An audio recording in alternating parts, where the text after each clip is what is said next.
أعوذ بالله من الشيطان الرجيم. بسم الله الرحمن الرحيم.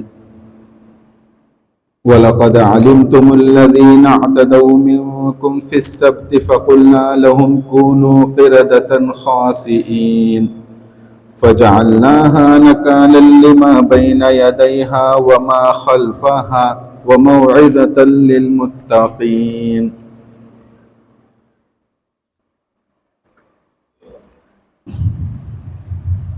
اور تم اپنے ان لوگوں کو اچھی طرح جانتے ہو جو سنیچر کے معاملے میں حد سے گزر گئے تھے، چنانچہ ہم نے ان سے کہا تھا کہ تم دھتکارے ہوئے بندر بن جاؤ۔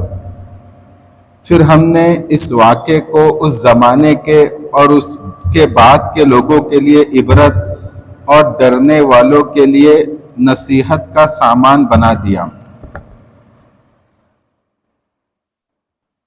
یہ سورہ بقرہ کی آیت نمبر 64 سے 66 تک کا میں نے تلاوت کی اور اس کا لفظی ترجمہ آپ کے سامنے پیش کیا۔ ہم ابھی سورہ بقرہ کا مطالعہ کر رہے تھے۔ پچھلی دفعہ میں نے بتایا تھا کہ اللہ تعالیٰ نے اس سورہ میں یہودیوں کا جو بنی اسرائیل ہے ان کا بہت زیادہ اللہ تعالیٰ نے تذکرہ کیا۔ ان کے اوپر اللہ نے کیا انعامات نازل کیے، کس طرح ان کو فضیلت دی، اور پھر انہوں نے کس طرح ناشکری کی، کس طرح اللہ کی نعمتوں کا غلط فائدہ اٹھایا، تمام چیزوں کا تذکرہ اللہ نے کیا۔ یہ جو بنی اسرائیل کا، یہودیوں کا اتنا زیادہ تذکرہ اللہ تعالیٰ نے کیا، یہ اس کی 3 وجہ مفسرین نے لکھی ہے کہ کیوں اللہ تعالیٰ نے کیا۔ تو ایک وجہ تو یہ ہے کہ رسول اللہ صلی اللہ علیہ وسلم جب مدینہ ہجرت کر کے گئے تو وہاں پر یہودیوں کے 3 قبائل آباد تھے، بنو نذیر، بنو قریظہ، بنو قینقاع۔ تو ان کو بتانے کے لیے کہ دیکھیے اللہ تعالیٰ نے تم پر اس طرح احسان کیا اور پھر یہ انعام اللہ نے کیا، اور پھر اس کے بدلے میں تم کو کیا کرنا چاہیے، مطلب ان کو ایک یاد دہانی کرانے کے لیے ان کا تذکرہ کیا گیا۔ دوسرا ان کا تذکرہ اس لیے کیا گیا کہ جو یہودی اور نصرانی ہے، جو یہودی اور عیسائی ہے، یہ اللہ تعالیٰ جانتے تھے کہ مسلمانوں کا ان سے واسطہ، ان سے انکاؤنٹر ہمیشہ رہیں گا۔ آج دیکھیے، آج بھی یہودیوں کے ساتھ مسلمانوں کا ایک معاملہ ہے، عیسائیوں کے ساتھ ہمارا ایک سامنا ہے، تو ان کے کیا کرتوت ہے، ان کے کیا طریقے ہیں، وہ مسلمانوں کو پتہ رہے تاکہ مسلمان اسی طریقے سے ان سے ڈیل کر سکے، ان سے معاملہ کر سکے۔ اور تیسری وجہ یہ ہے کہ پہلے بنی اسرائیل جو یہودی تھے ان کو اللہ نے فضیلت دی تھی، انہیں میں نبی آتے تھے، انہیں میں بادشاہ ہوتے تھے، اور ان کے اوپر اللہ نے انعامات نازل کیے تھے۔ تو پھر انہوں نے اس کا کس طرح غلط فائدہ اٹھایا، کیا انہوں نے ناشکری کی، کیا غلط کام کیے، یہ مسلمانوں کو معلوم ہو تاکہ مسلمان بھی اب اس سے بچے، اس لیے کہ اب مسلمانوں کو فضیلت دی گئی، اب مسلمانوں کو یہ کام دیا گیا جو بنی اسرائیل کے نبیوں کو کام دیا جاتا تھا کہ اللہ کے دین کو پہنچانے کا۔ تو کہیں ایسا نہ ہو کہ تمہارے اندر بھی وہ خرابی آ جائے، اس لیے بنی اسرائیل یہودیوں کا مطالعہ کرو، ان کی زندگی کو سمجھو اور ان خرابیوں سے بچو جو وہ کرتے ہیں۔ تو بہت ساری خرابی اس میں آئی تھی، بہت سارے اللہ تعالیٰ نے واقعات بیان کیے۔ اب یہاں پہ ایک نئی چیز اللہ تعالیٰ بتا رہے ہیں کہ تم ان لوگوں کو جانتے ہو جو سنیچر کے معاملے میں حد سے گزر گئے تھے، اور پھر اس کی وجہ سے ہم نے ان کو دھتکارا ہوا بندر بنا دیا۔ تو یہ جو جن لوگوں کا تذکرہ اللہ تعالیٰ کر رہے ہیں، یہ بعض مفسرین کہتے ہیں کہ حضرت داؤد علیہ السلام جب تھے تو اس وقت جو بنی اسرائیل تھے، اس وقت جو یہودی تھے، اس وقت اللہ تعالیٰ نے سنیچر کے دن کو مقدس بنایا تھا ان کے لیے۔ آج بھی یہودی اس کو مقدس مانتے ہیں، سنیچر کے دن، جیسے ہمارے لیے جمعہ کا دن ہے، ان کے لیے سنیچر کا دن مقدس تھا۔ تو اللہ تعالیٰ نے سنیچر کے دن معاشی سرگرمی کرنے کے لیے منع کیا تھا، مطلب کوئی بزنس ایکٹیویٹی، کوئی بھی تجارت کا کام کرنے کے لیے منع کیا تھا کہ سنیچر کے دن آپ کو اللہ کی عبادت کے لیے خاص کرنا ہے، کوئی اور کام نہیں کرنا ہے۔ جیسے ہمارے یہاں بھی جمعہ کے دن بھی قرآن شریف میں آتا ہے کہ اے لوگوں، جب جمعہ کے لیے تم کو پکارا جائے تو اپنے کاروبار کو چھوڑ دو، اب معاشی سرگرمی، کوئی بزنس ایکٹیویٹی اب مت کرو، اب ڈائریکٹ نماز کے لیے آ جاؤ۔ تو ہمارے لیے تو ایک مختصر وقت کے لیے ہے کہ جمعہ کی اذان سے جمعہ کی نماز تک کہ معاشی ایکٹیویٹی نہیں کرنا ہے, کوئی بزنس ایکٹیویٹی نہیں کرنا ہے, پھر جمعہ کے بعد آپ کر سکتے ہیں. لیکن یہودیوں کے لیے پورا دن کے لیے منع تھا کہ پورا سنیچر کے دن آپ نہ کریں. تو بعض لوگوں نے تو اس پہ عمل کیا, لیکن کچھ لوگوں نے یہ کیا, یہ حضرت داؤد علیہ السلام کے دور کے یہودی تھے کہ یہ سمندر کے کنارے رہا کرتے تھے, اور ان کی جو معاش کا جو ذریعہ تھا وہ مچھلیاں تھی, کہ مچھلیاں پکڑ کے بازاروں میں بیچا کرتے تھے, یہ ان کی تجارت تھی. تو جب اللہ تعالیٰ نے سنیچر کے دن منع کیا تو یہ لوگ نے یہ ہیلا کیا کہ ٹھیک ہے سنیچر کو منع ہے, تو انہوں نے کیا کیا کہ جمعہ کے دن یہ کیا کرتے تھے, جال سمندر میں ڈال دیا کرتے تھے اور چھوڑ دیا کرتے تھے, اور پھر سنیچر کے دن پورا جال پڑا رہتا, اور پھر اتوار کے دن وہ جال کو نکالتے تھے اور پھر جو مچھلیاں پھنستی تھی اس کو لے کے بازار میں بیچتے تھے. حالانکہ اللہ نے منع کیا تھا, انہوں نے یہ ہیلا کیا. تو شروع میں تو ہیلا کیا اور پھر بعد میں کھلم کھلا وہ یہ حرکت کرنے لگے کہ سنیچر کے دن شکار کرنے لگے. تو اللہ کہہ رہے کہ پھر ہم نے کیا کیا, سزا کے طور پر ان کو بندر بنا دیا, ان کی شکل بندر جیسی ہو گئی. اور یہ ہم نے اس لیے کیا تاکہ یہ ان کے اس دور میں جو لوگ ہیں ان کے لیے اور بعد میں آنے والوں کے لیے ایک عبرت بن جائے کہ دیکھیے اللہ کا حکم نہ ماننے پر ہم نے ان کا کیا حال کیا. اور وہ موعظۃ للمتقین, اور جو اللہ کے متقی جو بندے ہیں, ڈرنے والے بندے, ان کے لیے نصیحت بن جائے اس عمل کے اندر. یہ ہم نے اس لیے کیا. اب اس کے بعد ایک دوسرا واقعے کی طرف اللہ تعالیٰ اشارہ کر رہے ہیں کہ بنی اسرائیل میں ایک مرتبہ ایسا ہوا کہ ایک بھائی نے اپنے دوسرے بھائی کو قتل کر دیا. کوئی میراث کا معاملہ تھا تو اس معاملے میں اس کو قتل کر دیا, اور قتل کرنے کے بعد وہ خود موسیٰ علیہ السلام کے پاس آیا اور کہا کہ میرے بھائی کو کسی نے قتل کر دیا ہے, تو مجھے بتاؤ کہ اس کا قاتل کون ہے تاکہ اس کو سزا دی جائے. حالانکہ خود ہی اس نے قتل کیا. تو اللہ تعالیٰ نے موسیٰ علیہ السلام کو یہ بات بتائی کہ یہ جو چاہتے ہیں کہ اس کے بھائی کا جو قاتل ہے وہ پتہ چل جائے, تو اس کے لیے ان سے آپ کہو کہ آپ ایسا کرو کہ ایک گائے لو اور گائے کو ذبح کرو, اور اس کا ایک گوشت کا ٹکڑا جو مرا ہوا انسان ہے, جو مقتول ہے, اس کے اوپر رکھو تو وہ زندہ ہو جائے گا, اور زندہ ہونے کے بعد وہ خود بتا دے گا کہ مجھے کس نے قتل کیا. تو موسیٰ علیہ السلام نے اللہ کے حکم کے مطابق یہودیوں کو بتایا کہ وہ اللہ کہہ رہے کہ گائے کو ذبح کرو اور ایسا ایسا کرو, تو مقتول خود بتا دیں گا اس کو کس نے قتل کیا, اس کا قاتل کون ہے. تو اب یہودیوں کا کام یہ تھا کہ کوئی بھی ایک گائے کو ذبح کر لیتے, لیکن اپنی شرارت میں پہلے تو ان کو گائے کو ذبح کرنے کا دل نہیں ہوا, کیونکہ گائے کی وہ پوجا کرنے لگے تھے, تو کہیں نہ کہیں گائے کی محبت ان کے دل میں تھی, اس کا تقدس, اس کی عظمت ان کے دل میں بیٹھ گئی تھی, اسی لیے بھی اللہ نے گائے کو ذبح کرنے کو کہا. حالانکہ اللہ چاہتا تو ایسے ہی اس کو زندہ کر دیتا یا ایسی وحی کے ذریعے بتا دیتا کہ اس کا قاتل کون ہے. لیکن گائے کو ذبح کروانے کا مقصد یہ تھا کہ ان کا تقدس ختم ہو, کہ اگر یہ ذبح نہیں کریں گے تو پھر ان کے اندر گائے کی عظمت باقی رہیں گی, اس کا تقدس باقی رہے گا. اس لیے گائے کو ذبح کرنے کا حکم دیا تاکہ تقدس نکلے, اور وہ ذبح کرنا نہیں چاہ رہے تھے, اس لیے انہوں نے بہانے تلاشے. موسیٰ علیہ السلام سے کہا کہ اپنے رب سے پوچھئے کہ جو گائے ذبح کرنا ہے وہ کیسی ہو. تو پھر موسیٰ علیہ السلام نے بتایا کہ ایسی ایسی ہونی چاہیے. پھر پوچھا کہ ہم کو سمجھ میں نہیں آیا, اور بتائیے اس کا رنگ کیسا ہو, پھر اور بتائیے. اس طرح سے مطلب بار بار وہ سوال کرنے لگے. تو پھر اس کے بعد پھر بھی اللہ نے پورا چیزیں بتائی اور پھر ان کو وہ گائے ملی اور پھر ذبح انہوں نے کیا. یہ واقعہ اس کے اندر آ رہا ہے. تو وَإِذْ قَالَ مُوسَىٰ لِقَوْمِهِ إِنَّ اللَّهَ يَأْمُرُكُمْ أَن تَذْبَحُوا بَقَرَةً قَالُوا وَتَتَّخِذُونَ هُزُوًا قَالَ أَعُوذُ بِاللَّهِ أَنْ أَكُونَ مِنَ الْجَاهِلِينَ. کہ جب موسیٰ علیہ السلام نے اپنی قوم سے کہا کہ اللہ کہہ رہے ہیں کہ تم ایک گائے ذبح کرو جس کے ذریعے قاتل کا پتہ چلے, تو پہلے تو انہوں نے کہا کہ کیا تم ہم سے مذاق کر رہے ہو, یعنی یہ کوئی بات ہے کہ گائے کو ذبح کر کے گوشت کا ٹکڑا اس پہ رکھیں گے وہ زندہ ہو جائیں گا, یہ کون سی بات ہے کہ آپ تم ہم سے مذاق کر رہے ہو. تو موسیٰ علیہ السلام نے کہا کہ نہیں, میں اللہ کی پناہ چاہتا ہوں اس بات سے کہ میں جاہلوں میں سے ہو جاؤں.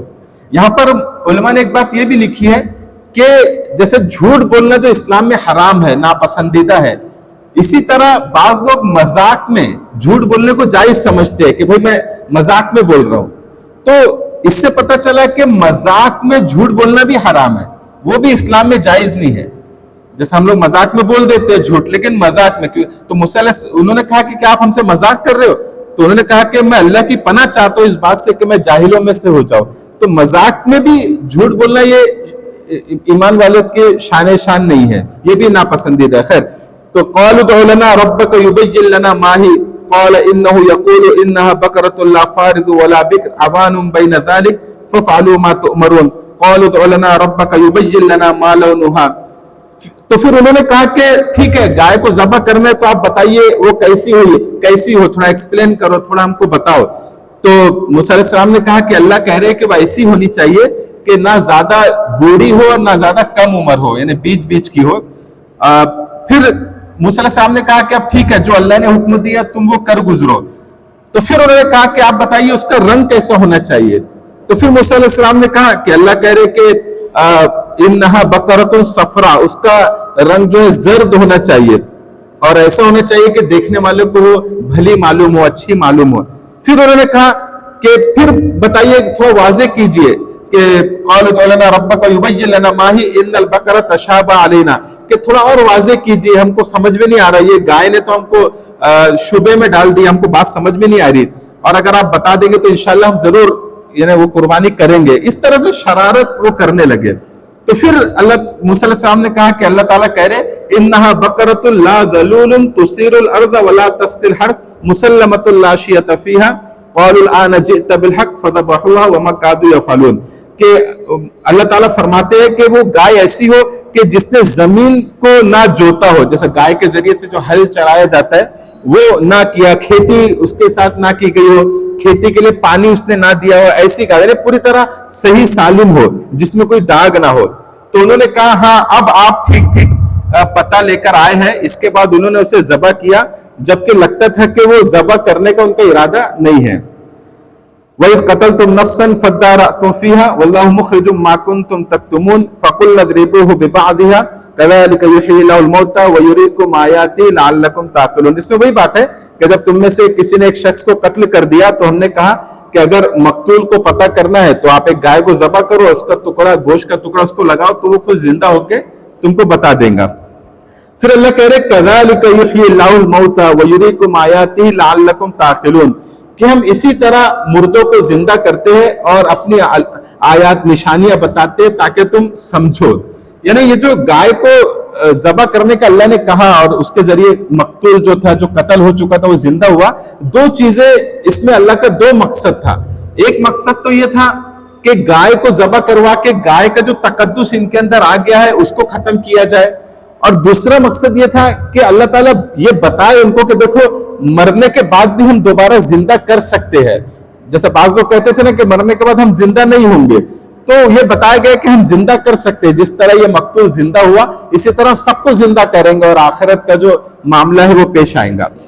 اب آگے اللہ تعالیٰ کہہ رہے ثم قست قلوبکم من بعد ذلک فہی کالحجارۃ واشد قسوہ, کہ اب یہ جو معاملہ ہوا کہ گائے انہوں نے ذبح کی, پھر ایک مقتول جو قتل ہو چکا تھا مر چکا تھا وہ اللہ کے حکم سے زندہ ہوا, یہ سب جو معاملہ ہوا اب اس کا نتیجہ کیا ہونا چاہیے تھا, ریزلٹ کیا ہونا چاہیے تھا کہ ان کے دل نرم ہو جاتے, وہ اللہ کی طرف رجوع ہو جاتے کہ ہاں واقعی ہم نے اللہ کی قدرت کو اللہ کے معجزوں کو دیکھ لیا, تو اب اللہ پر ان کا ایمان بڑھ جانا چاہیے تھا, ان کا دل نرم ہو جانا چاہیے تھا.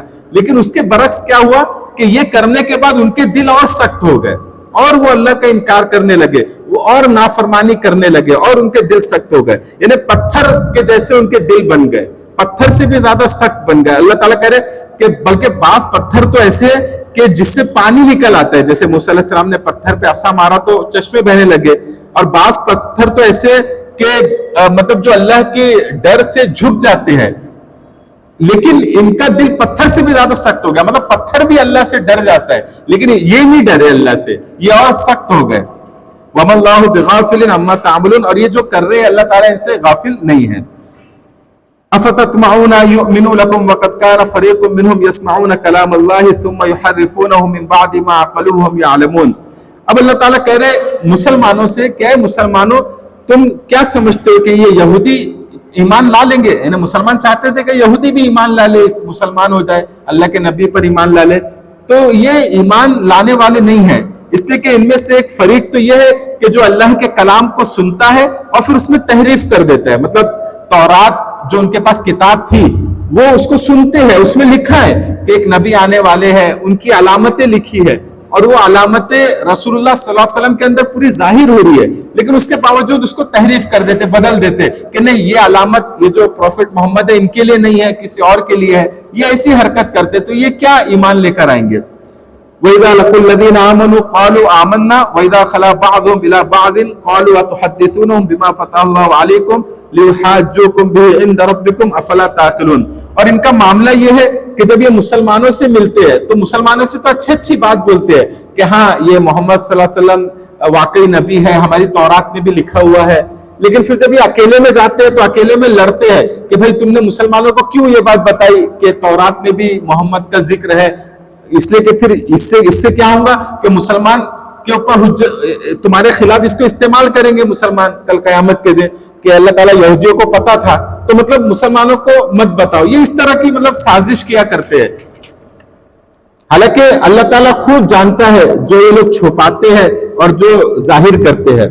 وَمِنْهُمْ أُمِّيُّونَ لَا يَعْلَمُونَ الْكِتَابَ إِلَّا أَمَانِيَّ وَإِنْهُمْ إِلَّا يَظُنُّونَ، اور اس میں کچھ لوگ ایسے ہیں جو کتاب جو امی ہے، مطلب ان پڑھ ہے، جو کتاب میں نہیں، یعنی تورات میں، یہودیوں میں کچھ لوگ ایسے ہیں جو ان پڑھ ہے، جن کو نہیں پتا کہ تورات میں کیا لکھا ہوا ہے، بس وہ ایک امید پہ جی رہے ہیں، بس ایک امید، جیسے آج کل مسلمانوں میں بھی ہے نا کہ بہت سے مسلمانوں کو پتہ ہی نہیں کہ قرآن میں اللہ کیا کہہ رہے ہیں، حدیث میں رسول اللہ کیا کہہ رہے ہیں، بس ایک امید پہ زندگی گزار رہے ہیں کہ ہم جو بھی کریں گے ہماری رسول اللہ ہماری سفارش کر دیں گے اور ہم کو اللہ معاف کر دیں گے، اللہ بہت غفور رحیم ہے، بس ایک امید پہ جی رہے ہیں۔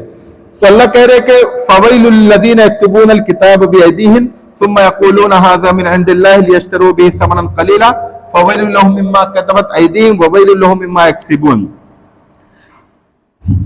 اور ان میں سے کچھ لوگ ان پڑھ ہیں جو کتاب کا علم تو رکھتے نہیں، البتہ کچھ آرزویں پکائے بیٹھے ہیں اور ان کا کام بس یہ ہے کہ وہم و گمان باندھے رہتے ہیں، لہذا تباہی ہے ان لوگوں کی جو اپنے ہاتھوں سے کتاب لکھتے ہیں پھر لوگوں سے کہتے ہیں کہ یہ اللہ کی طرف سے ہے تاکہ اس کے ذریعے تھوڑی سی آمدنی کما لے، بس تباہی ہے ان لوگوں پر اس تحریر کی وجہ سے بھی جو ان کے ہاتھوں نے لکھی، اور تباہی ہے ان پر اس آمدنی کی وجہ سے بھی جو وہ کماتے ہیں۔ اور یہودیوں نے یہ کہا ہے کہ ہمیں گنتی کے چند دنوں کے علاوہ آگ ہرگز نہیں چھوئیں گی، آپ ان سے کہیے کہ کیا تم نے اللہ کی طرف سے کوئی عہد لے رکھا ہے جس کی بنا پر وہ اپنے عہد کے خلاف ورزی نہیں کر سکتا، یا تم اللہ کے ذمے وہ بات لگا رہے ہو جس کا تمہیں کچھ پتہ نہیں۔ یہاں پر یہودی یہ کہا کرتے تھے کہ ہم اللہ کے خاص بندے ہیں، آگے بھی تذکر آئیں گا اس کا، اور اگر ہم تو ایک جہنم میں نہیں جائیں گے، اور اگر گئے بھی تو چند دن اللہ تعالیٰ جہنم میں ڈال کے ہم کو جنت میں ڈال دیں گا۔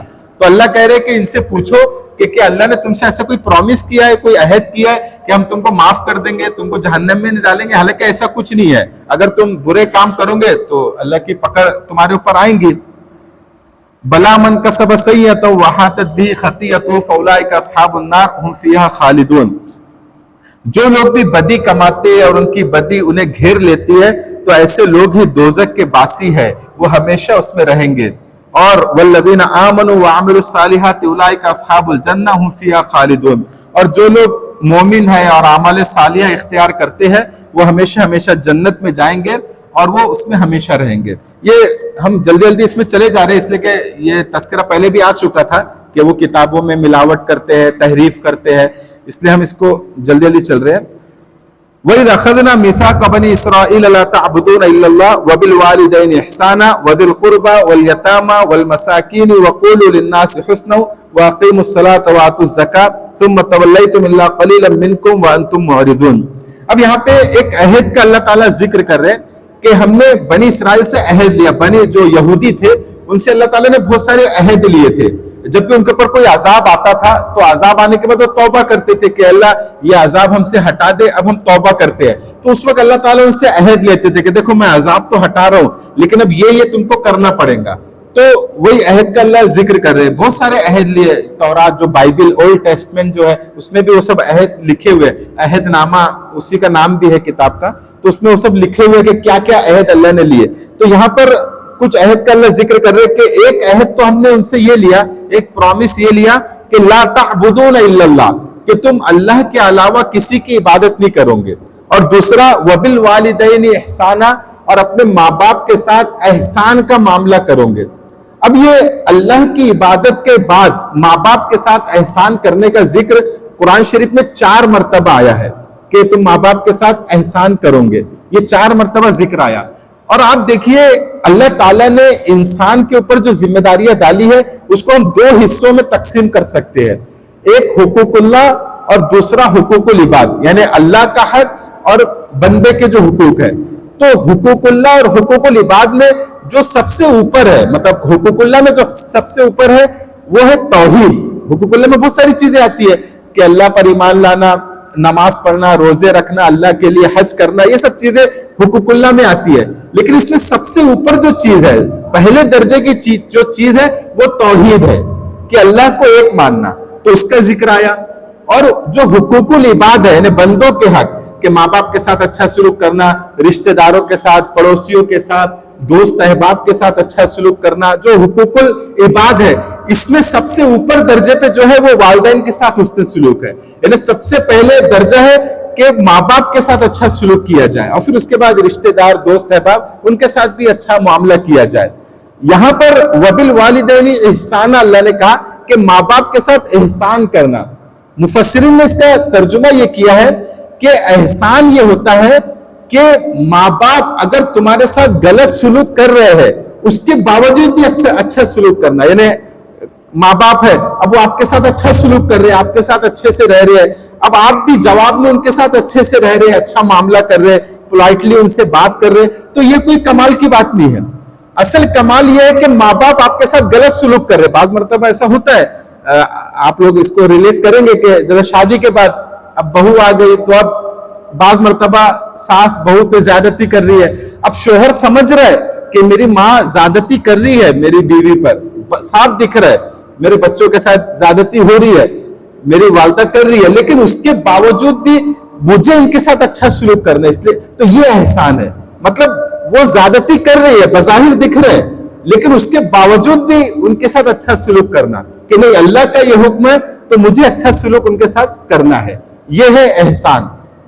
ایسا نہیں کہ وہ اچھے سلوک کر رہے، وہ اچھے سے پیش آ رہے تو جواب میں ہم بھی ماں باپ کے ساتھ اچھے سے پیش آ گئے، یہ تو بدلا ہو گیا. احسان یہ ہے کہ وہ اچھا سلوک نہیں کر رہے پھر بھی ان کے ساتھ اچھا سلوک کرنا، یہ احسان ہے. اور پھر اس کے ساتھ بات کہا گیا کہ جو رشتہ دار ہے، یتیم ہے، مسکین ہے، ان کے ساتھ اچھا سلوک کرنا اور لوگوں سے اچھی بات کہنا، نماز قائم کرنا، زکوٰۃ ادا کرنا، یہ سب ان سے وعدہ لیا گیا. لیکن اس کے بعد پھر وہ اس سے پھر گئے اور سوائے چند لوگوں کے پھر اللہ تعالیٰ کہ ہم نے ایک اور ان سے عہد لیا کہ تم آپس میں ایک دوسرے کا خون نہیں بہاؤ گے، فساد نہیں کرو گے، اور اپنے لوگوں کو نہیں نکالو گے، مطلب اپنے گھروں سے نہیں نکالو گے. وہ اصل میں یہ ہوا کہ یہودیوں کے 12 قبیلے تھے اور یہ 12 قبیلے فلسطین میں آباد ہو گئے تھے. تو یہ جو 12 قبیلے کے بہت سارے افراد تھے تو ان لوگ نے الگ الگ ریاست بنا لیے تھے، جیسے اسٹیٹ ہوتا ہے، الگ الگ اسٹیٹ انہوں نے بنا لیا، اور پھر یہ آپس میں لڑا کرتے تھے کسی بھی وجہ سے اور ایک دوسرے کو شہر سے نکال دیا کرتے تھے. تو اللہ نے وعدہ لیا کہ تم یہ نہ کرو، لیکن وہ ایسا کرتے تھے. اور پھر آگے کیا کرتے تھے کہ جب شہر سے اس کو نکال دیا تو دوسرے لوگ اس کو غلام بنا لیتے تھے، جو رومی تھے، دوسری سلطنت کے لوگ، وہ ان کو غلام بنا لیتے تھے. تو پھر جب وہ غلام کو بیچتے تھے تو پھر یہودی جا کے ان کو خریدتے تھے، اور اس لیے خریدتے تھے کہ بھئی یہ اللہ تعالیٰ کا حکم ہے کہ غلام کو آزاد کیا جائے، خرید کے آزاد کر دیا جائے. تو اللہ کہہ رہے کہ افتؤمنون ببعض الکتاب وتکفرون ببعض، کہ کیا تم تورات کی کچھ چیز پر تو عمل کرتے اور کچھ پہ عمل نہیں کرتے. مطلب ہم نے یہ عہد لیا کہ بھائی تم آپس میں خون خرابہ نہیں کرنا، ایک دوسرے کو شہر بدر نہیں کرنا، شہر سے نہیں نکالنا. تو وہ کام تو تم کر رہے ہو، آپس میں خون خرابہ کر رہے ہو، لڑ رہے ہو، ایک دوسرے کو شہر سے نکال رہے ہو، یہ کام کر رہے ہو. اور پھر جب کوئی دوسروں کو غلام بنا لیتا ہے تو پھر اس کو آزاد بھی کرا رہے ہو کہ بھئی اللہ کا حکم ہے کہ غلام کو آزاد کیا جائے، اس کو خرید کے آزاد کر دو، کسی کو غلام نہیں بنانا چاہیے، مطلب اس میں ثواب ہے. تو گویا کہ تم کتاب کا مذاق بنا رہے ہو، کچھ پہ عمل کر رہے ہو، کچھ پہ نہیں کر رہے ہو. اچھا اب یہ دیکھیے یہ چیز مسلمانوں پہ بھی صادق آتی ہے. آج مسلمان دین کے معاملے میں بہت ساری چیز پہ تو عمل کرتے ہیں، ایک پہلو پہ عمل کرتے ہیں، ایک پہلو کو چھوڑ دیتے ہیں. تو ہمارے لیے بھی اس میں عبرت ہے کہ ہم کو پورا کا پورا دین پہ چلنا ہے. بعض مرتبہ ایسا ہوتا ہے کہ ایک شخص دیندار تو ہے بظاہر، مطلب حلیہ بھی دیندار ہے، نمازوں کا اہتمام کر رہے، روزوں کا اہتمام کر رہے، لیکن اگر ان کے معاملات دیکھا جائے تو معاملات ان کے خراب ہوتے ہیں، یا رشتہ داروں کے ساتھ ان کے تعلقات اچھے نہیں ہوتے، اچھے سے پیش نہیں آتے، حالانکہ نماز کا اہتمام کر رہے ہیں، نیک بنے ہوئے, بظاہر دین کا کام کر رہے, لیکن رشتے داروں کے ساتھ اچھے تعلقات نہیں ہے. بعض مرتبہ ایسا ہوتا ہے کہ ہمارے بہت سے لوگ بہت مہذب ہوتے ہیں, سیولائزڈ ہوتے ہیں, معاملات ان کے اچھے ہوتے ہیں, لوگوں کے ساتھ اچھا برتاؤ کرتے ہیں, لیکن اللہ کے حقوق کے معاملے میں کمزور ہوتے ہیں, نمازوں کا اہتمام نہیں کرتے. یعنی اخلاق تو بہت اچھے ہیں, بہت اچھے انسان ہیں, کسی کو دھوکہ نہیں دیتے, کبھی جھوٹ نہیں بولتے, معاملات ان کے اچھے ہیں, لیکن نمازوں کا اہتمام نہیں کرتے, روزوں کا اہتمام نہیں کرتے, زکوٰۃ برابر نہیں نکالتے, ہے نا. تو اس میں کمزوری ہے. تو بعض پہ عمل کر رہے ہیں, بعض پہ عمل نہیں کر رہے. تو اللہ تعالیٰ کہہ رہے کہ پوری کا پورا عمل کرو, پورا کا پورا, یہ جو کتاب میں بات کہی جا رہی, پورا کا پورا عمل کرو, چاہے وہ بندوں کے حقوق ہو, چاہے وہ اللہ کے حقوق ہو, دونوں پورا کا پورا تم ادا کرو. اور پھر اللہ کہہ رہے کہ جو ایسی حرکت کریں گے اس کا یعنی اس کے ساتھ ہم کیا معاملہ کریں گے, یہی کریں گے کہ دنیا میں رسوا ہوں گا اور قیامت کے دن اس کو سخت عذاب کی طرف لوٹایا جائے گا. اور اللہ تعالیٰ ان سب چیزوں سے واقف ہے جو یہ کرتے ہیں. اور یہ ایسے لوگ ہیں, اولئک الذین اشتروا الحیاۃ الدنیا بالآخرہ فلا یخفف عنہم العذاب ولا هم ينصرون, کہ ایسے لوگ ہیں جنہوں نے دنیا کی زندگی کو آخرت کی زندگی پر ترجیح دی, اور ہم ان کے عذاب کو سخت آسان نہیں کریں گے اور ان کی مدد بھی نہیں کی جائیں گی. وَلَقَدْ آتَيْنَا مُوسَى الْكِتَابَ وَقَفَّيْنَا مِن بَعْدِهِ بِالرُّسُلِ وَآتَيْنَا عِيسَى ابْنَ مَرْيَمَ الْبَيِّنَاتِ وَأَيَّدْنَاهُ بِرُوحِ الْقُدُسِ أَفَكُلَّمَا جَاءَكُمْ رَسُولٌ بِمَا لَا تَهْوَىٰ أَنفُسُكُمُ اسْتَكْبَرْتُمْ فَفَرِيقًا كَذَّبْتُمْ وَفَرِيقًا تَقْتُلُونَ. پھر اللہ تعالیٰ کہہ رہے کہ ہم نے موسیٰ علیہ السلام کو کتاب عطا کی, اور ان کے بعد پہ در پہ ہم نے رسول بھیجے. مطلب بنی اسرائیل میں بہت سارے نبی آئے موسیٰ علیہ السلام کے بعد. جیسے موسیٰ علیہ السلام جب گئے تو انہوں نے یوشع علیہ السلام کو اپنا نائب بنا کر بھیجا, پھر یوشع کے بعد اور بھی نبی آئے, پہ در پہ نبی آتے رہے, اور پھر آخری میں عیسیٰ علیہ السلام آئے. تو جو پروفٹ عیسیٰ تھے یہ بنی اسرائیل کے سب سے آخری نبی ہے. ان کے بعد پھر بنی اسرائیل میں کوئی نبی نہیں آیا. ان کے بعد پھر بنو اسماعیل میں, یعنی جو رسول اللہ صلی اللہ علیہ وسلم آئے وہ بنی اسماعیل میں آئے, بنی اسرائیل میں کوئی نبی نہیں آیا. تو اللہ تعالیٰ کہہ رہے کہ ہم نے پہ در پہ نبی بھیجے. اور بخاری میں بھی اس کا تذکرہ آتا ہے, بخاری اور مسلم دونوں کی حدیث ہے کہ اللہ تعالیٰ نے بنی اسرائیل کے ہر دور میں نبی بھیجے, اور بنی اسرائیل کی جو رہنمائی تھی وہ نبیوں کے ہاتھ میں تھی. لیکن حضور نے فرمایا کہ اب چونکہ میرے بعد کوئی نبی نہیں آئے گا تو میری امت میں خلفاء ہوں گے, مطلب خلیفہ ہوں گے, اور یہ بنی اسرائیل کے نبی کے قائم مقام ہوں گے, اس لیے کہ میرے بعد کوئی نبی نہیں آئے گا. تو اللہ کہہ رہے کہ ہم نے پہ در پہ نبی بھیجے, اور جب بھی وہ نبی آتے تھے تو تم کیا کرتے تھے, اگر وہ چیز تمہارے نفس پہ بھاری گزرتی تھی, تم کو وہ چیز پسند نہیں آتی تھی جو وہ بتاتے تھے, تو تم کیا کرتے تھے, اس میں سے بعض لوگوں کو تم نے تو انکار کیا, ان کی تکذیب کی بعض نبیوں کی, اور بعض نبیوں کو تم نے قتل کر دیا. جیسے حضرت زکریا کو انہوں نے قتل کیا, حضرت یحییٰ کو قتل کیا. یعنی اللہ کہہ رہے کہ ہم نبی بھیجتے رہتے تھے, اور وہ نبی تم کو جب بات بتاتے تھے تم کو پسند نہیں آتی تھی تو تم ان کو قتل کر دیا کرتے تھے, ان کی تکذیب کر دیا کرتے تھے. وَقَالُوا قُلُوبُنَا غُلْفٌ بَل لَّعَنَهُمُ اللَّهُ بِكُفْرِهِمْ فَقَلِيلًا مَا يُؤْمِنُونَ. اور یہ لوگ کہتے ہیں کہ ہمارے دلوں پہ پردہ ہے. مطلب یعنی جب مسلمان ان کو دعوت دیتے تھے, اللہ کے نبی دعوت دیتے تھے, تو یہ ڈھٹائی میں اور گھمنڈ میں یہ کہتے تھے ارے آپ ہم کو سمجھاؤ مت, ہم کو سمجھ میں نہیں آنے والی, ہمارے دل پہ پردہ ہے, ہم کو آپ کی بات نہیں سمجھ میں آنے والی. تو اللہ کہہ رہے کہ اصل میں ان کے دل پہ پردہ نہیں ہے, بلکہ ان کے کفر کی وجہ سے اللہ تعالیٰ نے ان کے دلوں کو بند کر دیا, اور یہ بہت ہی کم ایمان لائیں گے. اس لیے آپ دیکھیں گے یہودی بہت کم اسلام میں داخل ہوتے ہیں, عیسائی تو داخل ہو جائیں گے, یہودی بہت کم ہوتے ہیں. تو اللہ تعالیٰ نے ان کے دل پہ پردہ ڈال دیا. وہ خود کہہ رہے کہ ہمارے دل پہ پردہ ہے, ہم کو بات سمجھ میں نہیں آنے والی. وَلَمَّا جَاءَهُمْ كِتَابٌ مِّنْ عِندِ اللَّهِ مُصَدِّقٌ لِّمَا مَعَهُمْ وَكَانُوا مِنْ قَبْلُ يَسْتَفْتِحُونَ عَلَى الَّذِينَ كَفَرُوا فَلَمَّا جَاءَهُم مَّا عَرَفُوا كَفَرُوا بِهِ فَلَعْنَةُ اللَّهِ عَلَى الْكَافِرِينَ بِئْسَ مَا اشْتَرَوْا بِهِ أَنفُسَهُمْ أَن يَكْفُرُوا بِمَا أَنزَلَ اللَّهُ بَغْيًا أَن يُنَزِّلَ اللَّهُ مِنْ فَضْلِهِ عَلَى مَن يَشَاءُ مِنْ عِبَادِهِ فَبَاءُوا بِغَضَبٍ عَلَى غَضَبٍ وَلِلْكَافِرِينَ عَذَابٌ مُهِينٌ. پھر اللہ کہہ رہے وہی بات کہ ان کے پاس جو کتاب آئی جو اسی کی تصدیق کرتی ہے, مطلب جو اللہ کے نبی کے بارے میں وہی انہی کی کتاب بتاتی ہے کہ محمد آنے والے ہیں, ان کی نشانی ہے.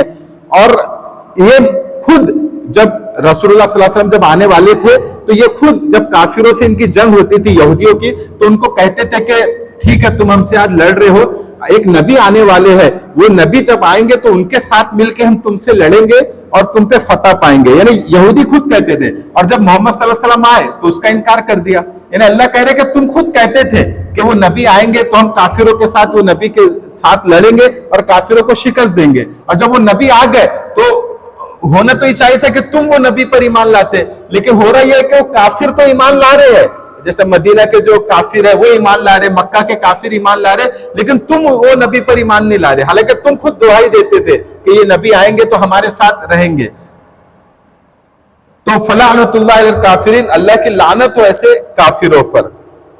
بری ہے وہ قیمت جس کے بدلے انہوں نے اپنی جانوں کو بیچ ڈالا ہے کہ یہ اللہ کی نازل کی ہوئی کتاب کا صرف اس جلن کی بنا پر انکار کر رہے کہ اللہ اپنے فضل کا کوئی حصہ یعنی وہی اپنے بندوں میں سے جس پر چاہ رہا ہے کیوں اتار رہا ہے.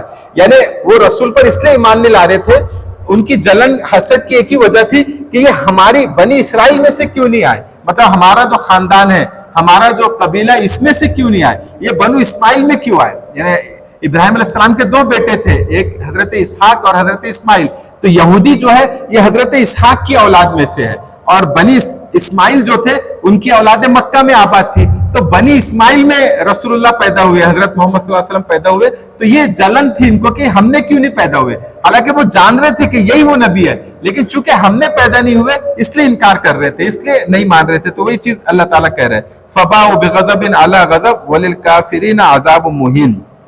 چنانچہ یہ اپنی اس جلن کی وجہ سے غضب بالائے غضب لے کر لوٹے ہیں اور کافر لوگ ذلت آمیز سزا کے مستحق ہیں. پھر اللہ کہہ رہے کہ وَإِذَا قِيلَ لَهُمْ آمِنُوا بِمَا أَنزَلَ اللَّهُ قَالُوا نُؤْمِنُ بِمَا أُنزِلَ عَلَيْنَا وَيَكْفُرُونَ بِمَا وَرَاءَهُ وَهُوَ الْحَقُّ مُصَدِّقًا لِمَا مَعَهُمْ قُلْ فَلِمَ تَقْتُلُونَ أَنبِيَاءَ اللَّهِ مِن قَبْلُ إِن كُنتُم مُؤْمِنِينَ. پھر اللہ کہہ رہے کہ جب اس سے کہا جاتا ہے کہ محمد صلی اللہ علیہ وسلم پر جو نازل ہو رہا ہے اس پر ایمان لاؤ, تو یہ کہتے ہیں کہ ہم تو صرف اسی پر ایمان لائیں گے جو ہم پر نازل ہوتا تھا, ہم یہ اس پر ایمان نہیں لائیں گے. تو اللہ کہہ رہے کہ ٹھیک ہے, تم بول رہے کہ ہم اسی پر ایمان لائیں گے جو ہم پہ نازل ہوتا تھا, تو پھر جو پہلے نبی آتے تھے جو تمہارے میں آتے تھے, بنی اسرائیل میں آتے تھے, تو پھر تم ان پر کیوں نہیں ایمان لاتے تھے, کیوں وہ نبیوں کو قتل کرتے تھے, کیوں یہ نبیوں کی تکذیب کرتے تھے. اس کا مطلب تم جھوٹ بول رہے ہو, تم بس بہانے بنا رہے ہو, اسلام پہ قبول کرنے میں اور اس پہ عمل کرنے میں بہانے بنا رہے ہو. جب تم کہہ رہے کہ ہم اس پر ایمان لائے جو ہمارے نبیوں پر نازل ہوا, تو تم تو اپنے نبیوں کو قتل کر دیا کرتے تھے جب وہ تم کو کوئی بات بتاتے تھے. وَلَقَدْ جَاءَكُم مُوسَىٰ بِالْبَيِّنَاتِ ثُمَّ اتَّخَذْتُمُ الْعِجْلَ مِن بَعْدِهِ وَأَنتُمْ ظَالِمُونَ. اور جب موسیٰ جب ہم نے موسیٰ کو کھلی نشانی دے کر تمہارے پاس بھیجا, تو تم نے کیا کیا, جب موسیٰ طور پر 40 دن کے لیے گئے تو تم نے گائے کی عبادت شروع کر دی, ایک بچھڑے کی عبادت شروع کر دی. تو کیوں کیا پھر تم نے ایسا, کیوں موسیٰ علیہ السلام پر جو نازل ہوا اس کو نہیں مانا؟ تم کہہ رہے ہیں ہم اس کو مانیں گے جو ہم پر نازل ہوا, تو کیوں نہیں مانا؟ اللہ تعالیٰ یہ کہہ رہے. پھر وہی بات آ رہی ہے کہ جب تم نے نہیں مانا تورات کو, تو ہم نے پہاڑ, جو طور پہاڑ تھا اس کو تمہارے اوپر کر دیا اور کہا کہ تم اس کو مانو جو تورات آئی ہے. تو پھر تم نے کہا کہ ہم مانیں گے, لیکن تم نے نہیں مانا. لیکن پھر تمہارے اندر اللہ کہہ رہے کہ ہم نے بچھڑے کی جو ہے ایک محبت تمہارے اندر ڈال دی, اور یعنی کتنا ہی برا, مطلب تمہارا جو ایمان ہے تم کو کتنی بری چیز کا یعنی حکم دیتا ہے. یعنی تو ان کو تم مومنین, اگر تم واقعی مومن ہے تو تمہارا ایمان کتنی بری چیز کی تم کو دعوت دے رہے کہ یہ نبی کو تم نہیں مان رہے. اور پھر یہودی, وہی ذکر آ گیا دوبارہ کہ یہ جو یہودی ہے یہ کہتے ہیں کہ مطلب ہم اللہ کے خاص ہے, اور جو اللہ تعالیٰ ہمارے ساتھ خاص معاملہ کرے گا, یعنی مرنے کے بعد ہم کو عذاب نہیں دیں گا. تو وہی بات آ رہی ہے کہ قُلْ إِن كَانَتْ لَكُمُ الدَّارُ الْآخِرَةُ عِندَ اللَّهِ خَالِصَةً مِّن دُونِ النَّاسِ فَتَمَنَّوُا الْمَوْتَ إِن كُنتُمْ صَادِقِينَ. کہ اے نبی, یہ جو کہتے ہیں کہ ہم اللہ کے خاص ہے اور مرنے کے بعد ہم ہی جنت میں جائیں گے, اللہ ہمارے ساتھ اچھا معاملہ کریں گا, تو اے نبی آپ ان سے بولیے کہ تم موت کی تمنا کیوں نہیں کرتے؟ تم خاص ہو نا تو موت کی تمنا کرو. لیکن آپ دیکھیں گے کہ یہ موت کی تمنا نہیں کریں گے. واللہ علیم بالظالمین, اللہ ظالموں کو خوب جانتا ہے. وَلَتَجِدَنَّهُمْ أَحْرَصَ النَّاسِ عَلَىٰ حَيَاءٍ وَمِنَ الَّذِينَ أَشْرَكُوا يَوَدُّ أَحَدُهُمْ لَوْ يُعَمَّرُ أَلْفَ سَنَةٍ وَمَا هُوَ بِمُزَحْزِحِهِ مِنَ الْعَذَابِ أَن يُعَمَّرَ وَاللَّهُ بَصِيرٌ بِمَا يَعْمَلُونَ.